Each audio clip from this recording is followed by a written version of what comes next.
অবশেষে মাঠে নামলো প্রশাসন, দেখা যাক কি হয়। কৃত্রিম সার সংকট ঠেকাতে নির্বাহী ম্যাজিস্ট্রেটের অভিযান। দুপুরে ঝিনাইদহ শহরের হাটের রাস্তায় গড়ে ওঠা সার ও কীটনাশকের দোকানে কৃত্রিম সার সংকট ঠেকাতে অভিযান পরিচালনা করা হয়। মুখ থেকে ভুল হয়, আপনার ধান্দা তো আমি বুঝতে পারছি। আপনি বলবেন যে সার নেই, পরেও যখন ঘুরে যাবে তখন আপনি বেশি দাম বলবেন, দাম বেশি দিলে তারপরে আমি সার দেবো। মানুষ তো আমার দোষ দেবে।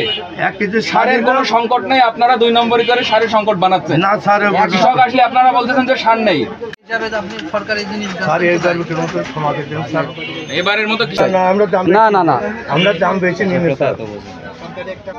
ঝিনাইদহ সদর উপজেলা কৃষি কর্মকর্তা নূরে নবীর নেতৃত্বে প্রতিটি দোকানে অভিযান পরিচালনা করা হয়। উক্ত অভিযানে ঝিনাইদহের বৈষম্য বিরোধী ছাত্র আন্দোলনের নেতা ইমদাদুল ইসলাম তার টিম নিয়ে উপস্থিত ছিলেন। এর আগে অভিযোগ ছিল সার ও কীটনাশক বিক্রেতা নজরুল ইসলাম বাজারে কৃত্রিম সার সংকট করার পায়তারা করছে। এমন তথ্যের ভিত্তিতে ভুক্তভোগী ইমদাদুলকে সাথে নিয়ে অভিযান পরিচালনা করলে দেখা যায় নজরুল ভাউচার ছাড়াই সার বিক্রি করছেন।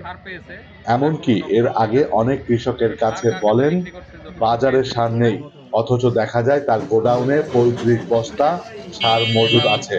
এছাড়া তিনি প্রায় 110 বস্তা সারের হিসাব দিতে পারেননি। এ সময় ঝিনাইদহ সদর উপজেলা এসিল্যান্ড সজল কুমারের উপস্থিতি হয়ে মেয়াদ উত্তীর্ণ বীজ জব্দ করেন।